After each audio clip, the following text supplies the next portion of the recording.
शांति। Good morning. आज बाबा की 6 जुलाई 2022 की वाणी है।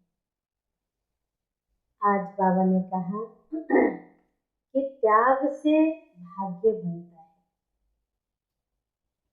लेकिन त्याग किन चीजों का? जो चीज मेरी नहीं है और उसको हमने छोड़ दिया तो उसे त्याग थोड़ी कहेंगे। जैसे मान लीजिए कि हम रास्ते में जा रहे हैं और चलते चलते कांटा चुभ गया। अब जब कांटा चुभ गया तो आप क्या करेंगे? चुभे रहने देंगे या उस कांटे को निकालने के लिए सुई को उस कांटे से उसकी गहराई तक जाएंगे?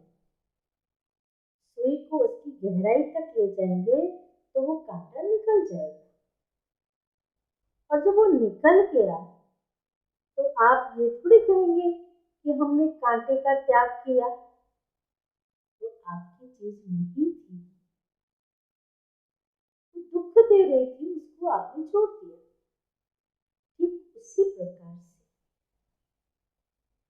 जो आज हम जिन चीजों का त्याग करते हैं, त्याग करना आपकी चीज नहीं। जैसे मान लीजिए कई कहते हैं कि हमने क्रोध का त्याग कर दिया। क्रोध आपकी चीज थी क्या? आप अपनी चीज को त्यागते हैं। क्रोध तो पहले से ही पराई चीज थी, दूसरे की चीज थी।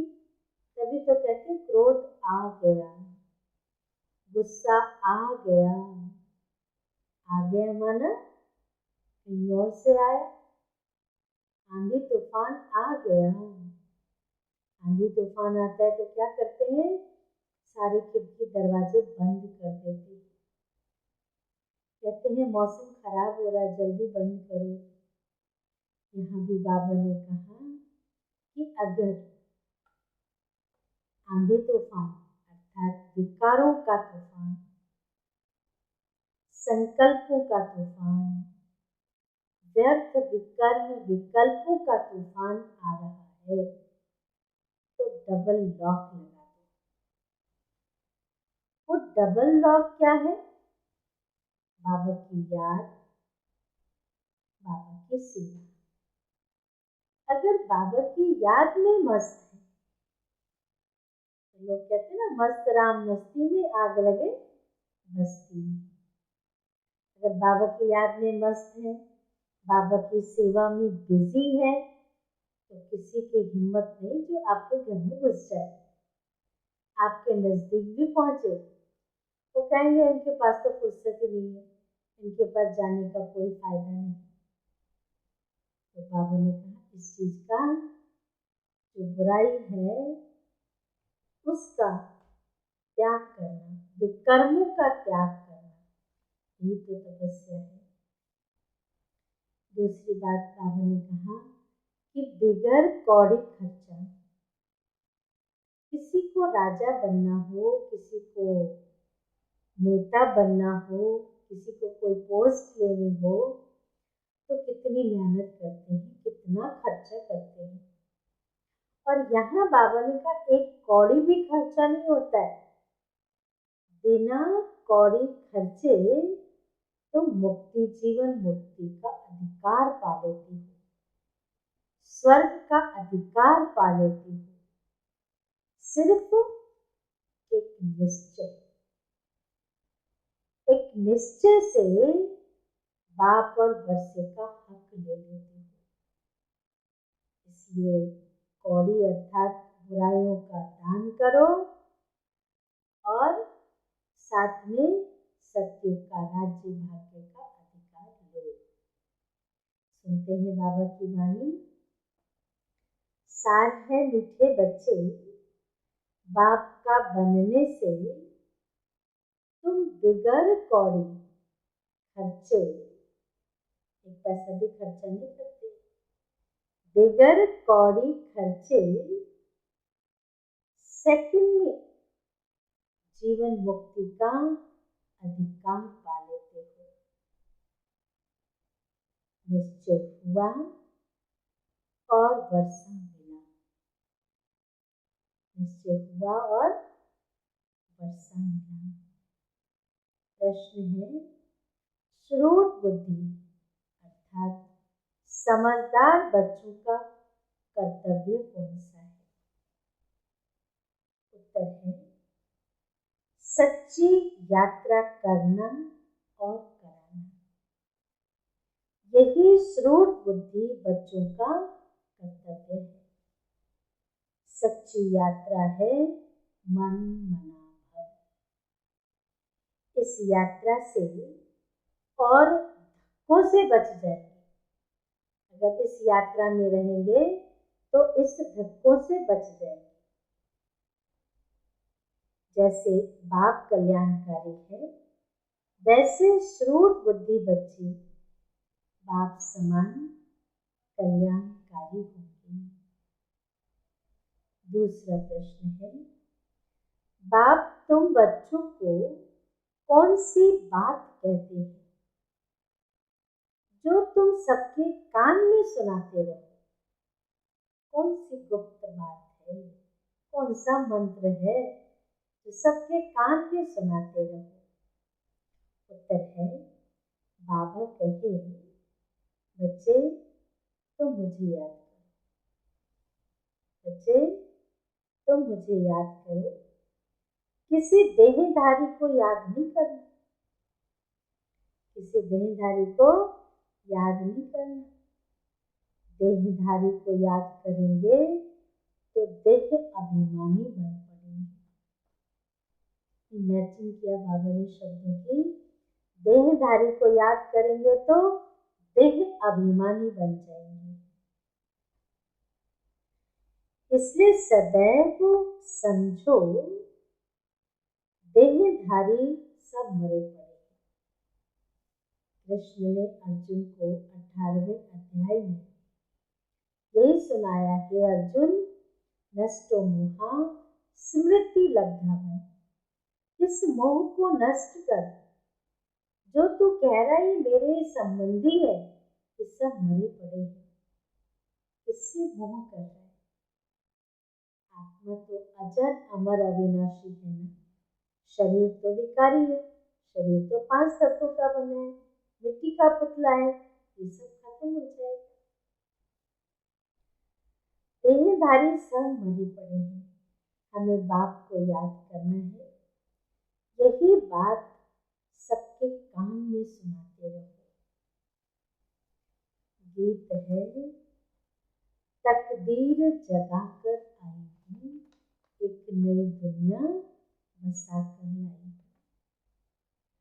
धारणा के लिए मुख्य पहली पॉइंट, हीरे जैसा बनने का साधन बाप की याद है। हीरे जैसा बनने का साधन बाप की याद है। बाप की याद से बिगर कौड़ी खर्चा विश्व की बादशाही मिल जाएगी। इसलिए निरंतर एक बाप की याद में रहना है। दूसरी पॉइंट है, मांगने से मरना भला। बाप से सब कुछ मिल गया, इसलिए मांगना नहीं है। कईयों की आदत होती है, सब कुछ होगा फिर भी मांगते रहते हैं, मांगते रहते हैं। बाबा ने कहा, मांगता नहीं, मांगता तो भिखारी होता है ना। कल्याणकारी बन सबको सच्चा रास्ता बताना है। वरदान है, सर्व खजानों को कार्य में लगाकर, जो बाबा ने खजाने दिए हैं, सर्व खजानों को कार्य में लगाकर बढ़ाने वाले योगी सो प्रयोगी आत्मा भव। विस्तार है, बाप दादा ने बच्चों को सर्व खजाने प्रयोग के लिए दिए हैं। खजानों को जितना बांटेंगे, चाहे स्थूल में चाहे सूक्ष्म में, उतना बढ़ेंगे। सिर्फ जमा करते जाए तो वहीं का वहीं रहेगा। तो बाबा ने कहा जो खजाने बाबा ने दिए हैं उसका प्रयोग करो। जो जितना प्रयोगी बनते हैं, प्रयोगी की निशानी है प्रगति, सदा आगे बढ़ेगा। अगर प्रगति नहीं होती है तो प्रयोगी नहीं, प्रयोग नहीं कर रहे हैं। योग का अर्थ ही है प्रयोग में लाना। मान लीजिए हम कहते हैं हम बहुत योग करते हैं, हम बहुत योगी हैं, लेकिन छोटी छोटी बातों में हम परेशान हो रहे हैं, घबरा रहे हैं, दिल से कष्ट हो जाते हैं, उदास हो जाते हैं,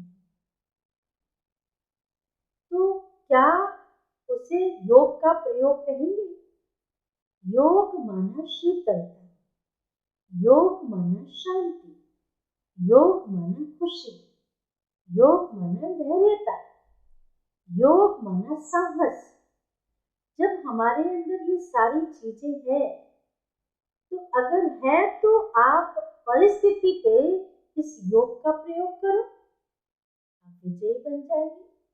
अब घबराएंगे, उदास नहीं होंगे, निराश नहीं होंगे। इसलिए बाबा ने कहा योग का अर्थ है प्रयोग में लाना।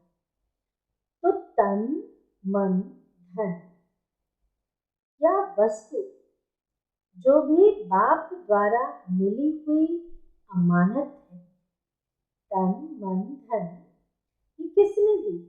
बाप ने दी, भगवान ने दी। और इसको अमानत समझो। जो अमानत है उसे अलबेलेपन के कारण व्यर्थ नहीं गंवाना। तन को सेवा में लगाओ, मन को सेवा में लगाओ, धन को सेवा में लगाओ, सफल करो। उसे आलस्य और अलबेलेपन में व्यर्थ नहीं गंवाओ, बल्कि उसे कार्य में लगाकर 1 से 10 गुना बढ़ाना है। तन को सेवा में लगाएंगे, तन तंदुरुस्त होगा। मन को सेवा में लगाएंगे, अच्छे कार्य में लगाएंगे, अच्छी सोच में लगाएंगे, मन तंदुरुस्त होगा।